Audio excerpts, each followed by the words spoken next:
রূপে মা দিবি দেখা, বল সারদা শ্যামা সুতা। কোন রূপে মা দিবি দেখা, বল সারদা শ্যামা সুতা। বিন্দুবাসিনী মা দেবী, বিন্দুবাসিনী মা দেবী। সরলা বিমলা স্নিগ্ধা, দেবজনে দেবেশ্বরী, দেবজনে দেবেশ্বরী। রামকৃষ্ণে হৃদয় যুক্তা, শারদা শারদা জয় মা। শারদা শারদা জয় মা।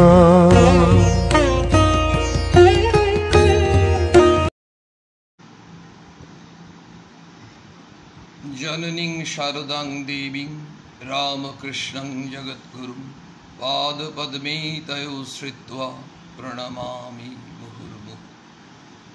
জয় মা। ঠাকুর মা স্বামীজিকে প্রণাম নিবেদন করি। আপনারা যারা এই প্রসঙ্গ শুনছেন, লাইভে শুনুন, পরে শুনুন, সকলকেই আমার শ্রদ্ধা প্রণাম জানাই, আন্তরিক শুভেচ্ছা জ্ঞাপন করি।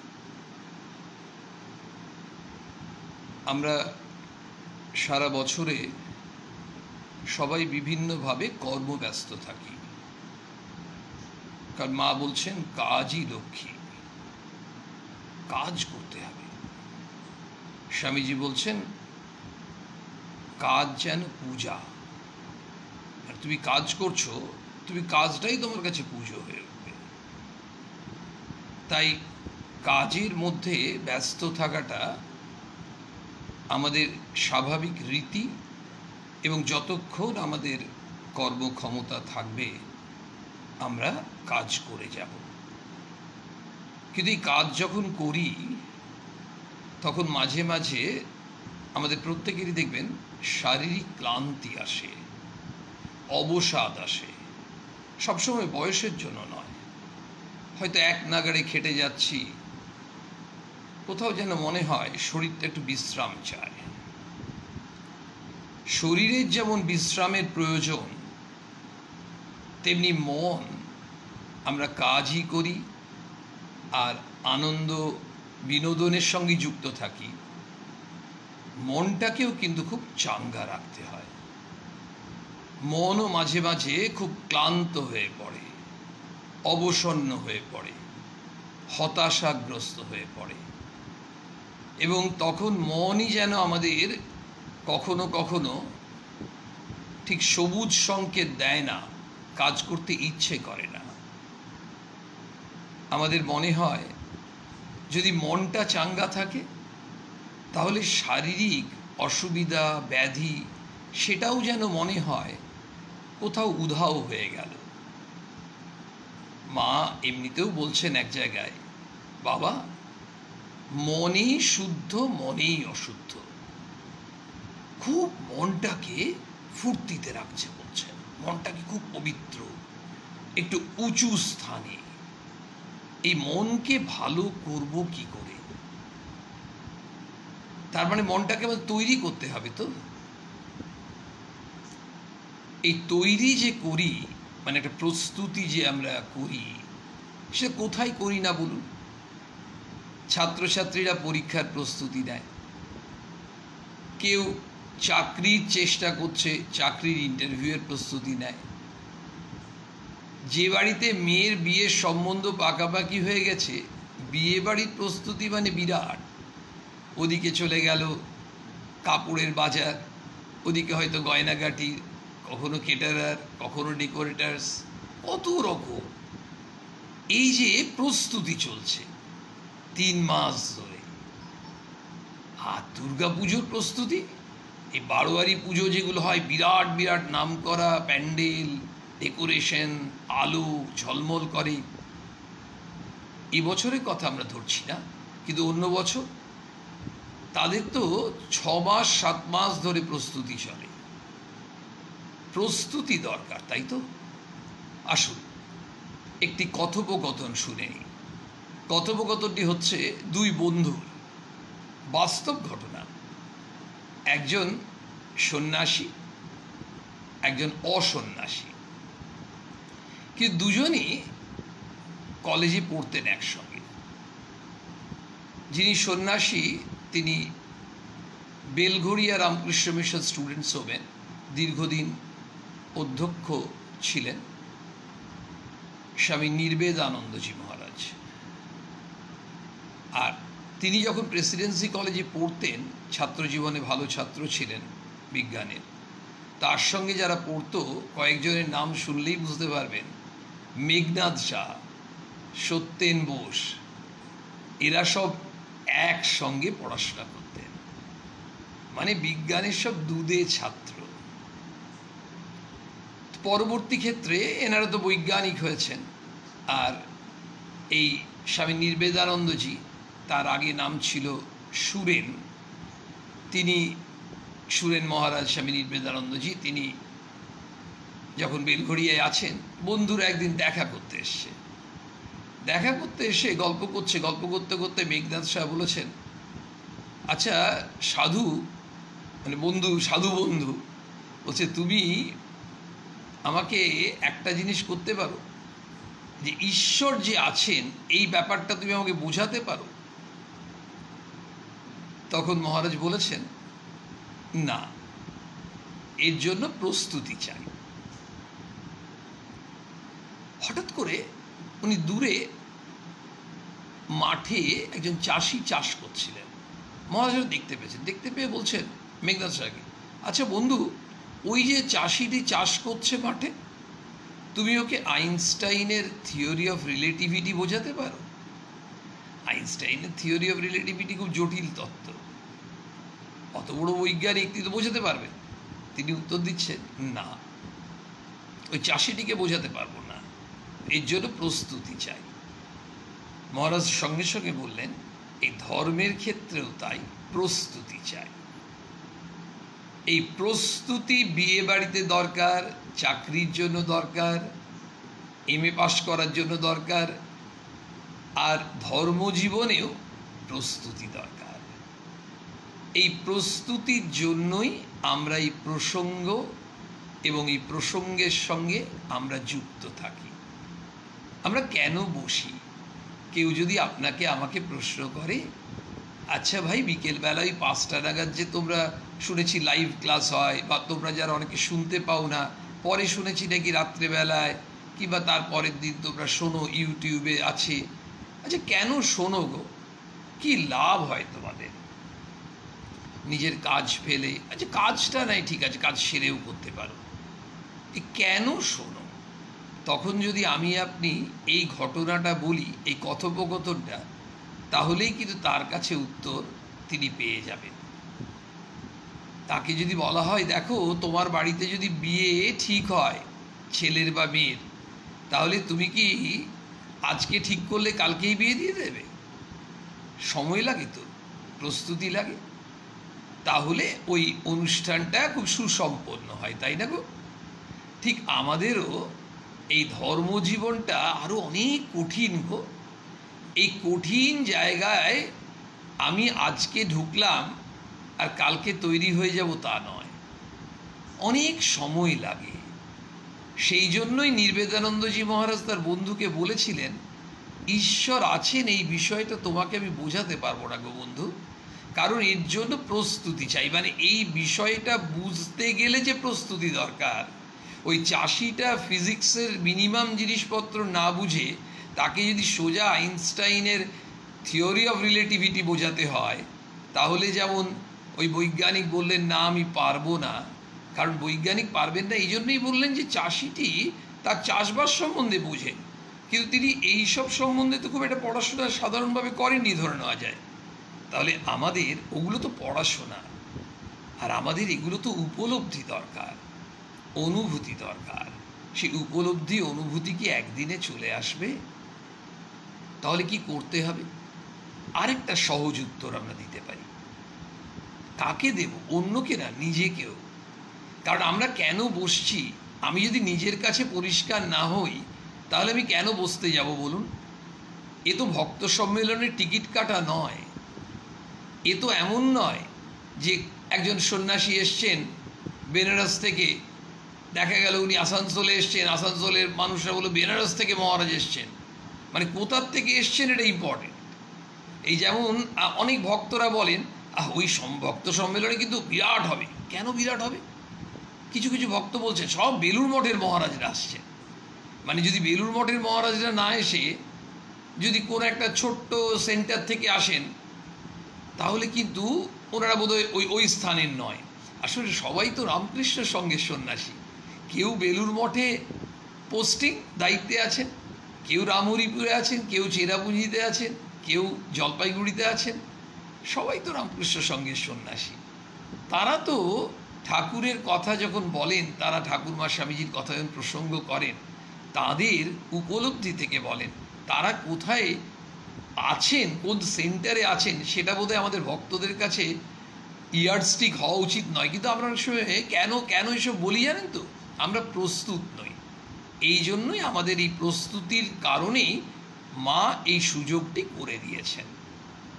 আসুন আরও একটা উত্তর আমাদের নিজেদের কাছে আমার মনে হচ্ছিল, আমি আপনাদের সঙ্গে একটু ভাগ করি। যেমন দেখুন, আজকে সকালবেলায় হয়তো কয়েক ঘন্টা আগে পর্যন্ত একটু কষ্ট হচ্ছিল কথা বলতে, হয়তো যে কোনো কারণেই গলার ওপর স্ট্রেন পড়ে বিভিন্ন সময় অনুষ্ঠান কথা বলতে বলতে। আজকে ভাবছিলাম, জানি না বিকেলবেলায় কতটুকু পারবো। মাকে প্রার্থনা, আর তো কিছু করার নেই, মা যতটুকু করাবেন।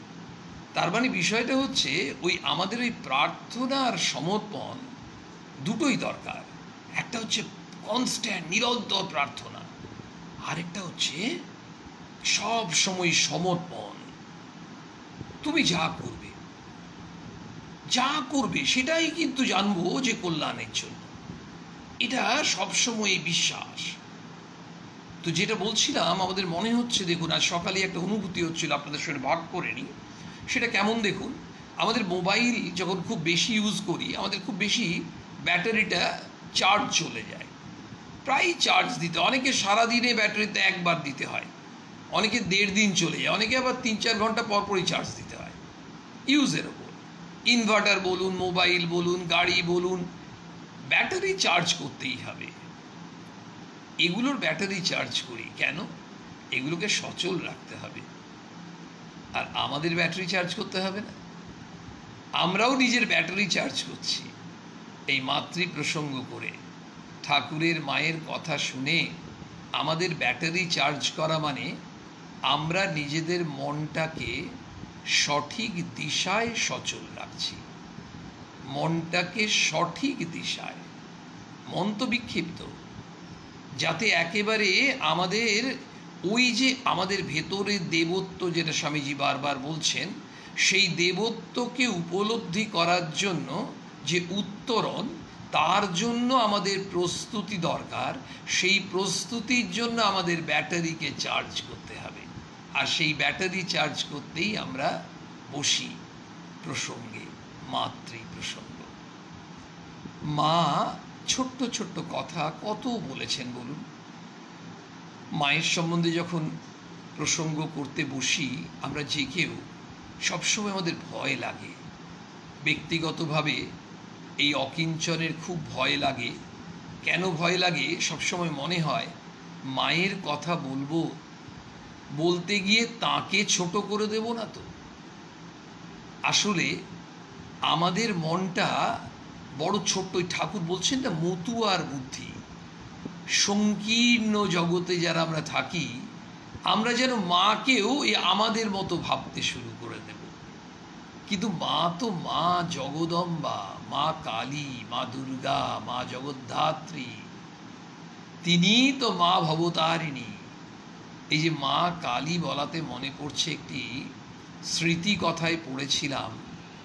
রামকৃষ্ণ সঙ্ঘের এক সন্ন্যাসী স্বামী আদিনাথানন্দজি মহারাজ তিনি ওই বেলঘড়িয়াতে থাকতেন ছাত্রাবস্থায়।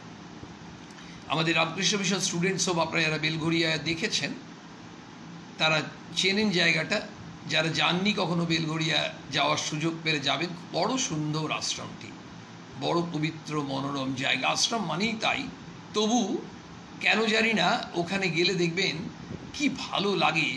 মন্দির এবং একটি বিশেষ ঘর যেখানে মা, একেবারে মায়ের জন্যই ঘরটি, মায়ের মন্দির। মানে ওখানে বসে গেলে এমনভাবে মনটি তন্ময় হয়ে যায়, কল্পনাতীত। যে কথাটা বলছিলাম, তো বেলঘড়িয়াতে ওই তখন মহারাজ মানে আদিনাথানন্দজি মহারাজের কথা বলছি, তিনি ছাত্রাবস্থায় ওই স্টুডেন্টস হোমের পাশেই থাকতেন।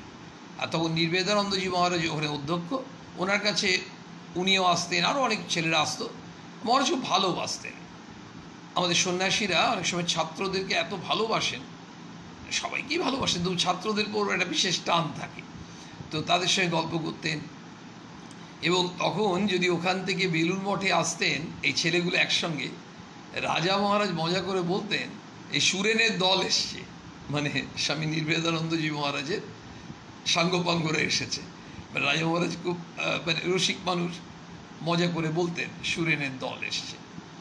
তো একজন ঢাকা থেকে এসেছেন, পূর্ববঙ্গ থেকে এসেছেন, এসে তার খুব ইচ্ছা তিনি জয়রামবাটিতে যাবেন, মায়ের কাছে দীক্ষা নেবেন। তিনিও পরে রামকৃষ্ণ সঙ্ঘের সন্ন্যাসী হয়েছিলেন। তো তিনি এই ইচ্ছেটি প্রকাশ করেন নির্বেদানন্দজি মহারাজের কাছে।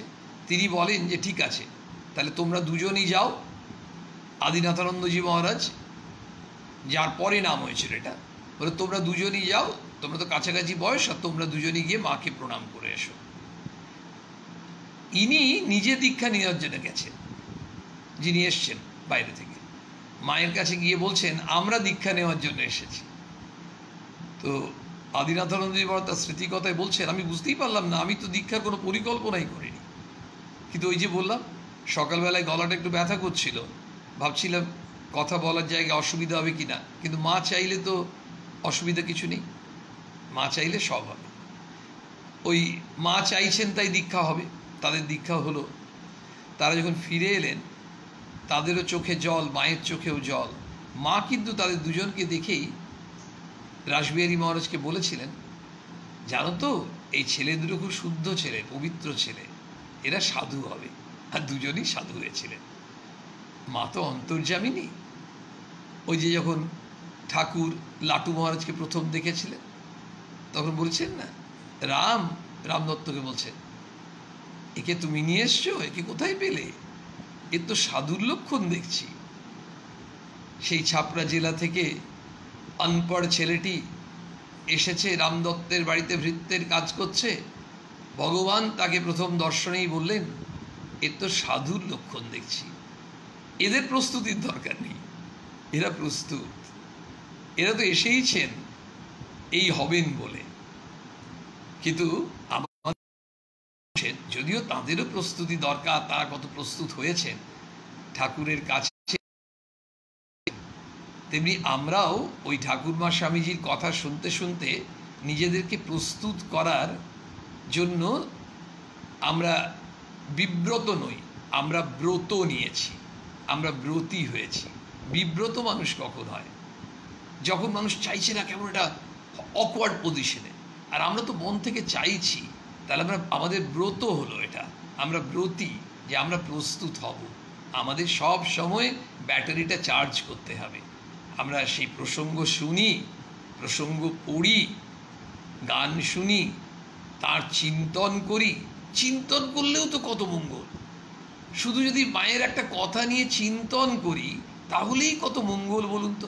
আসুন মায়ের একটা দুটো কথা আজকে আমরা চিন্তন করার চেষ্টা করব। তো যে কথাটা বলছিলাম সেই জায়গাটা আমরা একটু ফিরে যাই, ওটা অসম্পূর্ণ ছিল। কি ছিল না, আমরা যখন উনি ওই দীক্ষা নিয়ে দুজনে ফিরলেন, ফিরে এসে নির্বেদানন্দজি মহারাজকে বলছেন আমাদের দুজনেরই দীক্ষা হয়ে গেল। মহারাজ খুব খুশি হয়েছেন, যেন যাদের দীক্ষা হলো তার থেকেও বেশি খুশি হয়েছেন উনি। তখন আদিনাথানন্দজি মহারাজ বলছেন যে আমাকে রাজা মহারাজ মহারাজ বলি পরিচিত, তিনি হচ্ছেন রাজা মহারাজ। বলছেন মহারাজ আমাকে বলেছিলেন যে মায়ের কাছে জয়রামবাটিতে পৌষ মাসে একবার যেও। তার আগে তো উনি যাননি, বলছে পৌষ মাসে যেও। তখন নির্বেদানন্দজি মহারাজ যে কথাটি বললেন সেটা আমরা শুনে নিই। তিনি বললেন, জানো মহারাজ তোমাকে পৌষ মাসে কেন যেতে বলেছিলেন জয়রামবাটিতে মায়ের কাছে?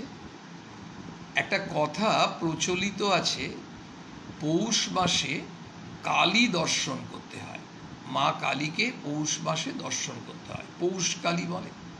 কালী মাকে তো প্রত্যেক দিনই দর্শন করতে আমরা যদি যাই, সেটা তো সবসময় হয় না, বলে পৌষ মাসে কালী দর্শন করতে হয়, এটা একটা কথা চালু আছে। আর তাই মহারাজ তোমাকে বলেছিলেন পৌষ মাসে যেতে, কারণ আমাদের মাই তো হচ্ছেন মা কালী।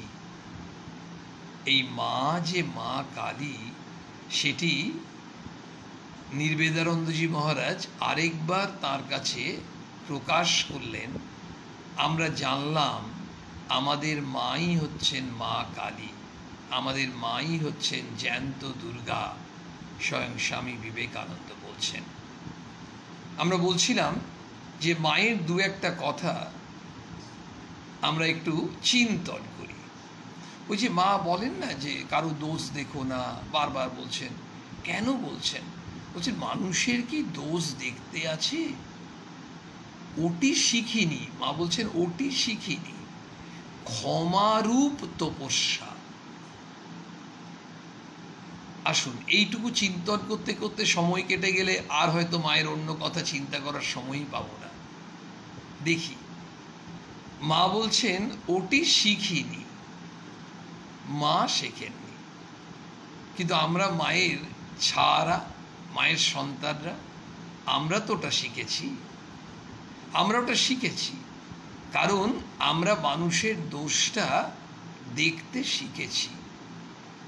কিন্তু মা বলছেন, জানো তো এই অন্যের দোষ দেখলে নিজেরই ক্ষতি হয়। আচ্ছা, এইটা কেন বললেন? অন্যের দোষ দেখলাম, তাহলে আমাদের নিজের ক্ষতি হবে কেন? দেখুন, ঠাকুরের একটা কথা মনে পড়ছে, শ্রী রামকৃষ্ণ কথামৃতে আমরা পাচ্ছি। ঠাকুর বলছেন, আমি কর্তা, আমি কর্তা, এই বোধ থেকেই যত দুঃখ, যত অশান্তি। তাহলে এই দুটোকে মেলানো যাক। মা বললেন যে যদি অন্যের দোষ দেখো, দোষ দেখলে কি হয়? নিজেরই ক্ষতি হয়। আর এখানে শুনলাম যে আমি কর্তা। আমি কর্তা কারা মনে করেন? যাদের মধ্যে অহং বোধটি একেবারে খুব জাগ্রত আছে। দেখুন, অহং বোধের বিপরীত হচ্ছে বিনম্রতা, বিনম্র বোধ, নম্রতা।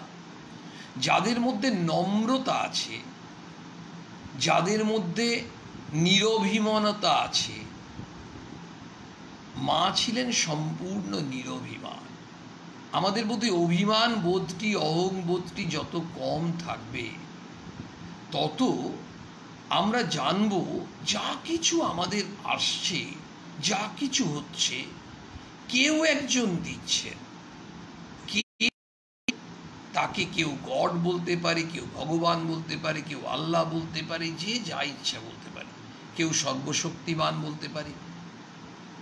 যে যে নামেই ডাকি না কেন, আমরা ওইটা জানি কেউ একজন আছেন যিনি, তার এমন শক্তি যে তার কাছে আমরা যেমন প্রার্থনা করব, ঠিক তিনি আমাদের মধ্যে সবসময় কল্যাণ করার জন্য বসে আছেন।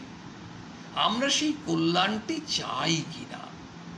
ব্যাপারটা এই ধরনের, 15টা আইটেম দিয়ে পরিবেশন করে দেওয়া হলো।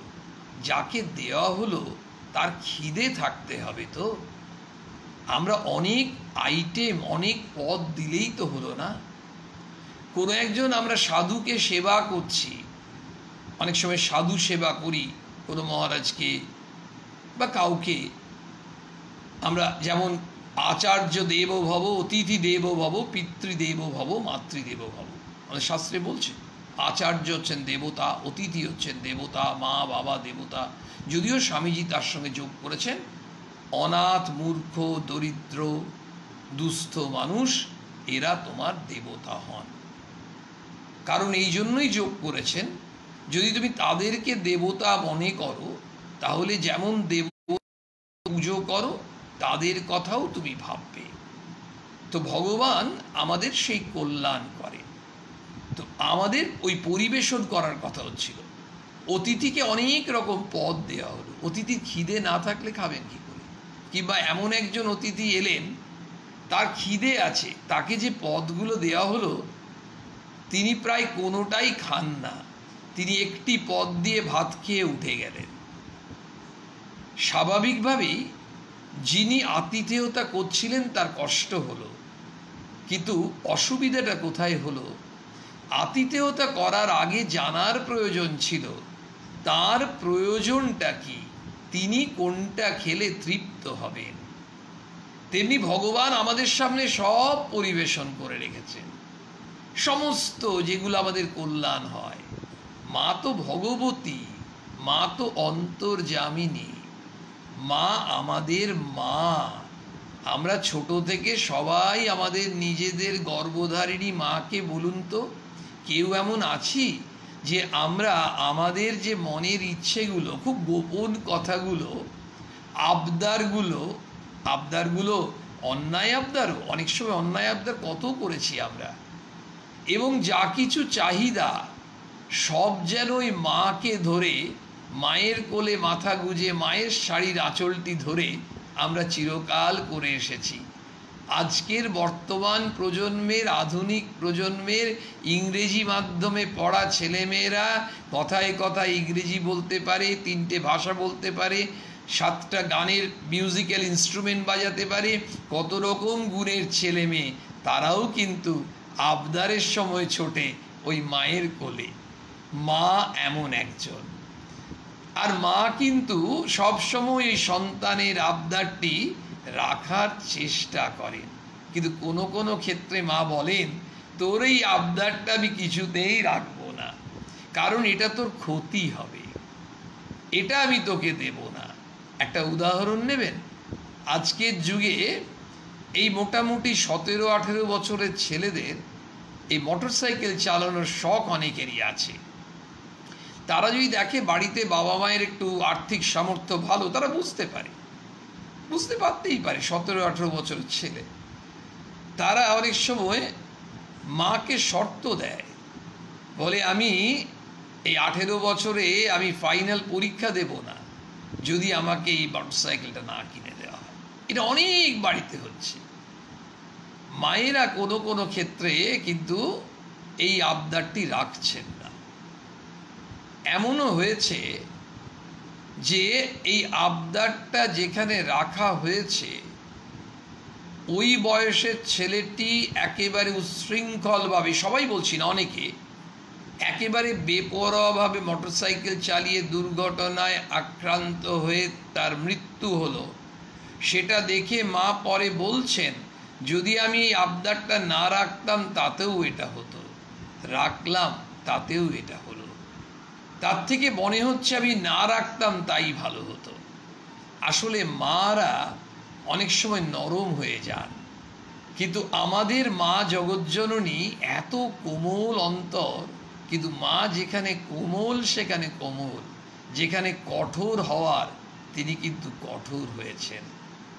আমাদের মাদেরও সেই শ্রী শ্রী মায়ের জীবনটি অনুধ্যান করে যদি সংসার জীবন তারা পালন করেন, আমাদের এক একটা বাড়ি সত্যিকারের শান্তির পরিবার হয়ে উঠবে। কারণ মা বললেন অন্যের দোষ দেখলে নিজের ক্ষতি হবে। কেন? তখন কি হয়, ওই যেহেতু আমরা তখন আমাদের নিজেদের মনের মধ্যে একটা ক্যারেক্টারিস্টিক ডেভেলপ করে। পিঠে একটা ফোঁড়া ডেভেলপ করলো। ওই ফোঁড়াটা খুব যন্ত্রণা দেয়, যতক্ষণ না ডাক্তারবাবু বলছেন হবে না, এ ছোট এমনি হয়, কিন্তু খুব কষ্ট দিচ্ছে। অনেক সময় দেখবেন হয়তো নখে কোথাও হলো, এই যে বিভিন্ন শরীরের অঙ্গে আমাদের হয়, তাকে নিয়ে বইতে হয়, কিন্তু ও বড় যন্ত্রণা দেয়। মা বলছেন অন্যের দোষ দেখলে তুমি নিজে যন্ত্রণা পাবে, তুমি একটা কাজ করতে পারো, বরং ওর যেটা ত্রুটি আছে তুমি দেখতে পাচ্ছ সেটা শুধরে দেওয়ার চেষ্টা করো। এবং আরেকটা কাজ করো, যেটা মা খুব একেবারে নির্দেশ দিয়েছেন, আমাদের সকল ভক্তদের কাছে আমি একটি বিনম্র অনুরোধ রাখি নিজেকে সহ। মায়ের এই কথাটি সেদিন এক জায়গায় পড়তে গিয়ে দেখলাম যে মা কি নির্দেশ দিয়েছেন। বলছেন ভগবানকে কখনো বিচার করতে বলো না, অন্যায়কারী বা অত্যাচারী তারও কল্যাণের জন্য প্রার্থনা করো। কেন ভগবানকে বিচারের জন্য বলো না? ভগবানের বিচার কেমন? ইনসাফ কা তারাজু, তার বিচারে কোথাও একটু এদিক ওদিক হবে না। তাহলে তুমি যখন ভক্ত মানুষ, সাধু মানুষ, পবিত্র মনের মানুষ, তুমি যখন ভগবানকে বলবে যে ও অন্যায় করছে, আমার সঙ্গে এমনি আচরণ করেছে, ওকে শাস্তি দাও, তখন তোমার প্রার্থনা ভগবান যদি বিচার করেন, ওই বিচারে তো ওই মানুষটি অনেক চরম শাস্তি পেয়ে যেতে পারে। মা বলছেন ভগবানকে বিচার করতে বলো না, বরং যে অন্যায় করেছে, তোমাকে কষ্ট দিয়েছে, তার জন্য কল্যাণ প্রার্থনা করো। বিজয়কৃষ্ণ গোস্বামী, আপনারা নাম জানেন, তার জীবন কাহিনীতে একটি ঘটনা পাওয়া যায়। ঘটনাটা এই ধরনের যে তিনি তখন এই গয়াতে আছেন, তপস্যা করছেন, তখন একজন সাধু তিনিও তপস্যা করছেন। তো তিনি এই একাদশী ছিল, পরের দিন একাদশীটি ব্রতটা ভঙ্গ করবেন ওই বিষ্ণু মন্দিরের কাছেই, ওখানে দামোদরজিকে ভোগটা নিবেদন করে তারপরে তিনি একাদশীর উপবাস সেটা উপোসটা ভঙ্গ করবেন। ওই বিষ্ণু মন্দিরের কাছেই গয়াতে একটি মিষ্টির দোকান, ওই মিষ্টির দোকানের কাছে ওই সাধুটি ভিক্ষে চাইছে, মানে ওই ভিক্ষান্ন নিয়ে এবার সেটি তিনি ভোগ দেবেন এবং তারপর তার এই উপবাসটি ভঙ্গ করবেন, এটি সাধুর ইচ্ছে। তো এই মিষ্টির দোকানের ভদ্রলোক মালিক, যিনি মেজাজি মানুষ, ভিক্ষে চাইছে, ভালো পছন্দ হয়নি, সাধু ভিক্ষে চাইছে, তাও দোকানটার সামনে দাঁড়িয়ে উল্টো পাল্টা গালিগালাজ করে দিয়েছে। আর যেই গালিগালাজ করে দিয়েছে, এই সাধুটি কিন্তু কোনো মিষ্টির দোকানের মালিককে একটি কথাও বলেননি। তিনি শুধু নারায়ণকে বলেছেন যে এর বিচার করো। সাধুটি বলেছেন, নারায়ণের কাছে প্রার্থনা করেছেন, ভগবানের কাছে, নারায়ণের কাছে, এর বিচার করো। ইনিও সাধু মানুষ, তপস্যা করেন। এই যে আমরা মায়ের কাছে শুনলাম, ভগবানকে কখনো বিচার করতে বলো না। আর সাধু ভক্ত পবিত্র মনের মানুষ তিনি বলেছেন, তারপর বলে তিনি আর দাঁড়াননি, কিন্তু তিনি তো বলেছেন নারায়ণকে, দোকানের মালিককে তো বলেননি। কয়েক পা এগিয়ে গেছেন, হঠাৎ দেখছেন পেছনে মিষ্টির দোকানটিতে দাউ দাউ করে আগুন জ্বলছে। মানে বলুন, কয়েক পা এগিয়ে যেতে কতটুকু সময় লাগবে? কয়েক সেকেন্ডের মধ্যে দাউ দাউ করে আগুন জ্বলতে শুরু করল। কি না, ভেতরে ওই মালিকের ছেলে মিষ্টি তৈরি করছিল, হঠাৎ করে একটা সাপ বেরিয়ে আসে। ওই কাঠের হিপ অফ উড ছিল, কাঠের বোঝা, স্তূপীকৃত কাঠ, ওখানে ফাঁক দিয়ে বেরিয়ে এসে হঠাৎ করে এসছে। আর ওই দোকানের মালিকের ছেলে মিষ্টি তৈরি করছিল, ভয় পেয়ে গেছে। ভয় পেয়ে ওই কড়াইয়ে গরম তেল ছিল, ওই গরম তেলে পুড়ে মারা গেল। গরম তেলটা ওখানে পড়লো, আগুনটা ছিল দাউ দাউ করে জ্বলতে শুরু করলো, দোকানির ছেলে দোকান পুড়ে ছারখা। ওই সাধুর যিনি গুরু, তিনি ওই কাছাকাছি একটি জায়গায় তিনি জব করছিলেন। উনি জানতে পারেন, বুঝতে পারেন, উনি চলে আসেন ছুটে এসে শিষ্যকে খুব বকছেন। বলছে, তুমি এটা কি করলে? বিচার করতে বললে? তুমি জানো না ভগবানের বিচার কি?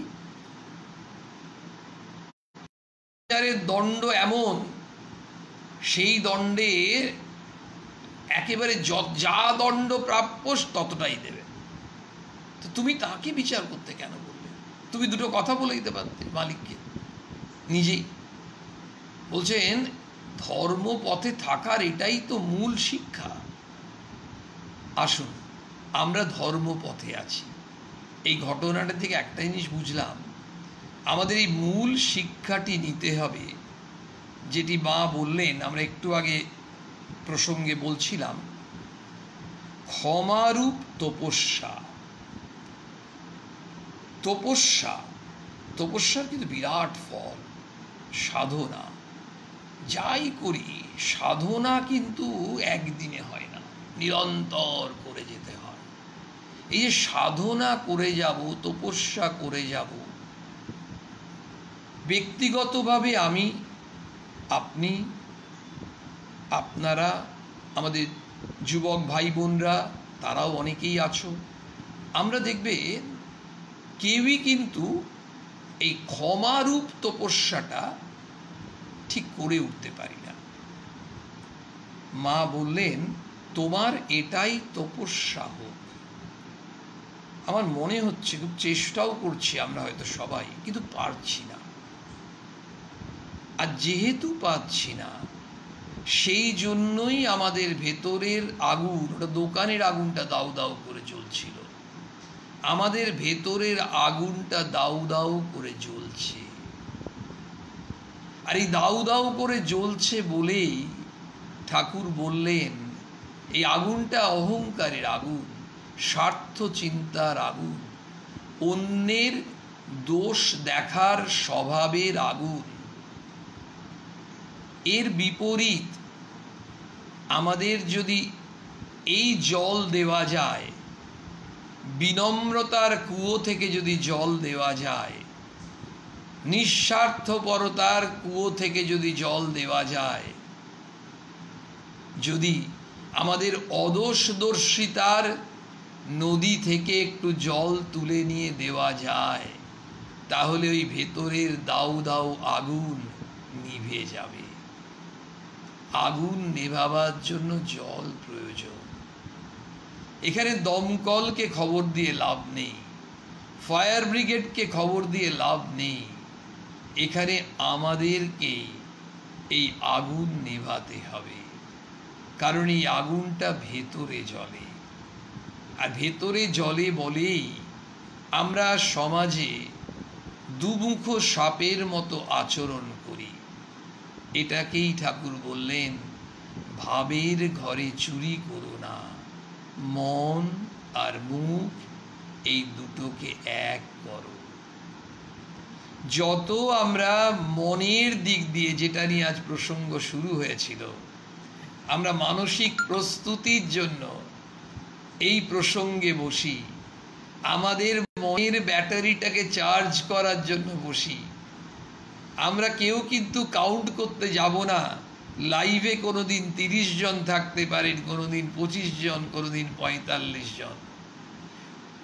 ইউটিউবে দুদিন পরে দেখা যাচ্ছে 2000 মানুষ এই প্রোগ্রাম শুনছেন, এই প্রসঙ্গ অনুধ্যান শুনছেন, শয়ে শয়ে মানুষ তাদের অভিমত জানাচ্ছেন। কেন? কারণ আমরা প্রত্যেকেই প্রস্তুতি চাই, আমরা প্রত্যেকে প্রস্তুত হওয়ার জন্য ব্রতী হয়েছি। আমরা ভালো, আরও ভালো হতে চাই। ঠাকুর স্বামীজি কোথাও বলেননি মিথ্যে থেকে সত্যিতে যাওয়া, বলছেন লোয়ার ট্রুথ থেকে হায়ার ট্রুথ। তুমি ভালো থেকে আরো ভালো হও, তারা কোথাও বলেননি পিছিয়ে যাও, তারা সবসময়ই বলছেন এগিয়ে যাও। ব্রহ্মচারী কাঠুরের গল্পও আমরা শুনেছি। ব্রহ্মচারী কাঠুরেকে এগিয়ে যেতে বলেছিলেন, কাঠুরে যত এগিয়ে গেছেন ওই কাঠের জঙ্গল থেকে চন্দন কাঠের জঙ্গল, তারপর তামার খনি, রূপোর খনি, সোনার খনি, কত কি পেলেন, কত ধনী হয়ে গেলেন।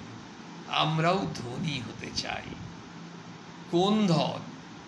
যে ধনে আমরা পশু থেকে মানুষ, মানুষ থেকে দেবতা হয়ে উঠব, সেই ধন মা চাই গো।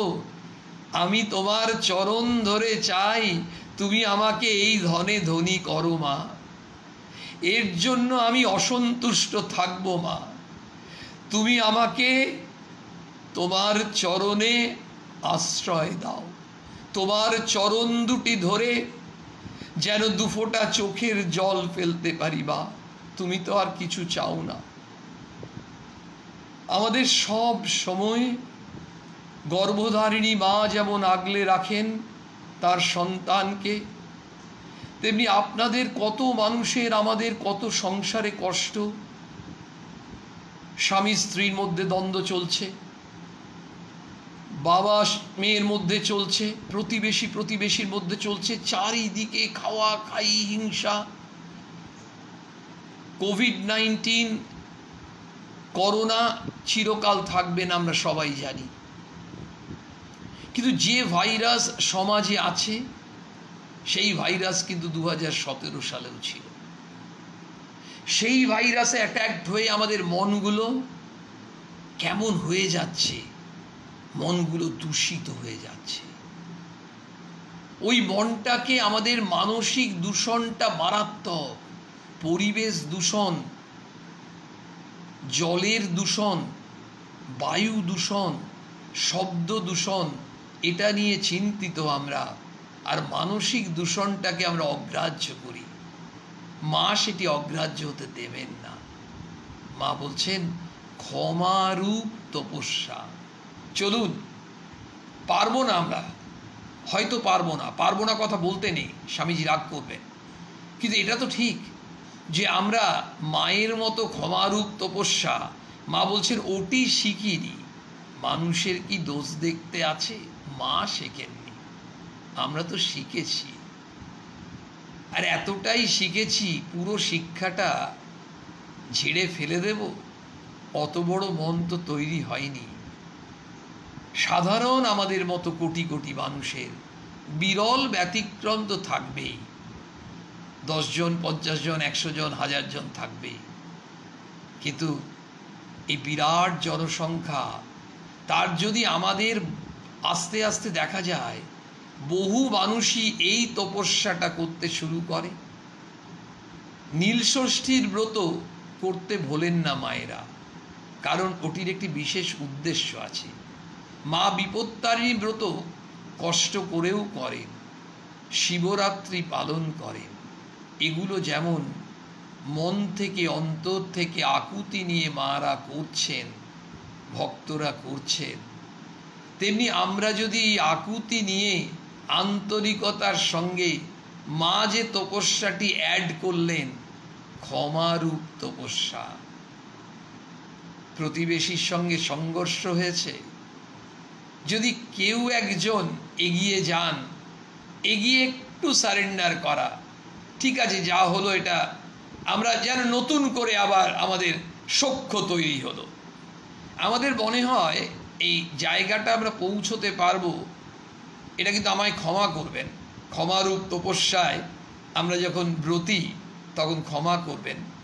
আমার মনে হচ্ছে আমাদের কিন্তু ওইভাবে হবে না। যখনই আমরা করতে যাব আমাদের নিজেদের কিন্তু প্রস্তুত হতে হবে। তখন সবসময় কিন্তু যে কারণে হয়েছিল সেগুলো আমাদের আবার মনে পড়বে।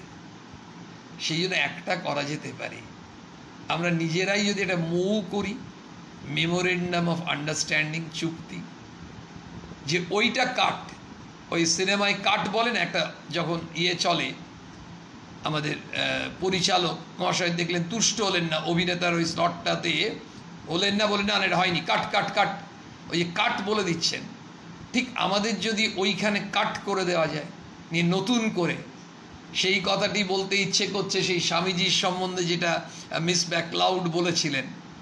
মিস ম্যাকলাউডকে যখন জিজ্ঞেস করা হতো যে আপনার বয়স কত, তখন মিস ম্যাকলাউডের ভালোই বয়স হয়েছে মোটামুটি, তখন তিনি বলতেন কত বয়স আমারও তো জানা নেই, মনে থাকে না। তখন বলছেন, যারা প্রশ্ন করছেন তারা বলছেন না না বলতেই হবে। তখন বলছেন কত আর হবে, ওই 40-40 হবে। তাকে দেখেই বোঝা যাচ্ছে তার অনেক বয়স, 40 হতেই পারে না, বা কিছু একটা বলেছেন। বলছেন তা কি করে? তখন বলছেন, আমি স্বামী বিবেকানন্দকে যেদিন প্রথম দেখি সেদিন থেকে আমার জন্মদিন গণনা করি। স্বামী বিবেকানন্দের সঙ্গে আমার যেদিন তার দর্শন হয়, তাকে আমি দর্শন করতে পেরেছি, সেদিন থেকে আমার জন্মদিন গণনা করি। তো আমরা যদি সেই সম্পর্কটা থেকে আবার জোড়াতে চাই, তাহলে আমাদের মনে হয় সেদিন থেকে সম্পর্কটা তৈরি করলে এটা বোধহয় একটা সাধনা হতে পারে, এটা আমাদের সাধারণ মানুষের পক্ষে সুবিধা হতে পারে। মায়ের কাছে আমাদের খুব কাঁদতে হবে।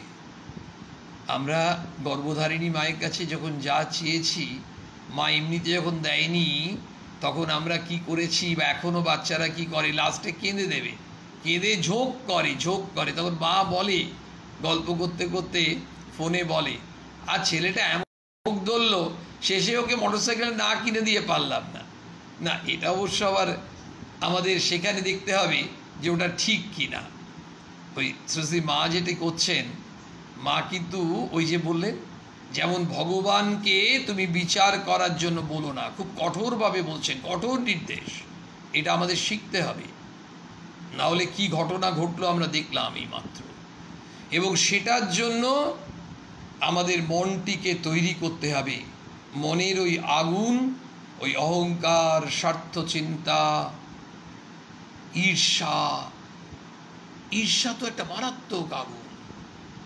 অন্যকে আমরা দোষ দেখছি, অন্যকে ভালোবাসতে পারছি না। মা হচ্ছেন ভালোবাসার প্রতিমূর্তি,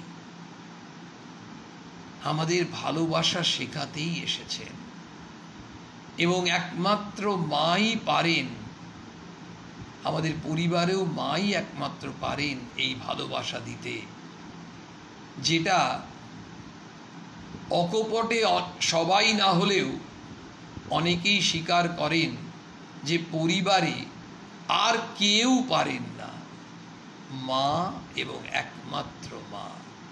মা যে সন্তানকে গর্ভে ধরেন, গর্ভজননী, আর আমাদের জগৎজননী, তিনি জগতের সকল সন্তানের মা। সেই জন্যই আপনারা ভক্তরা, আপনারা সকলে আমার প্রণাম শ্রদ্ধা গ্রহণ করুন। আপনারা প্রার্থনা করবেন যেন আমাদের সকলের, আমরা সবাই প্রার্থনা যেন করি, সকলের সর্বাঙ্গীন মঙ্গল হোক, আর আমাদের মায়ের চরণে শরণাগতি আসুক, ভক্তি আসুক, বিশ্বাস আসুক। এই ভাব এলে আমরা ধীরে ধীরে যেন মাতৃময় হয়ে উঠতে পারি। মা, তুমিই তো বলেছ, তোমার সেই অভয় বাণী, তোমার সেই আশ্বাস বাণী স্মরণ করে আজকের নিবেদন শেষ করব। মায়ের সেই আশ্বাস বাণী যখন উচ্চারণ করি, আমরা যে কেউ ভেতর থেকে একটা শক্তি পাই। ওই শক্তি হচ্ছে মাতৃশক্তি।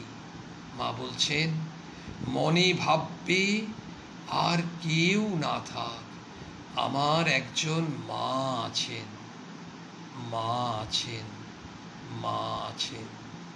জয় মা।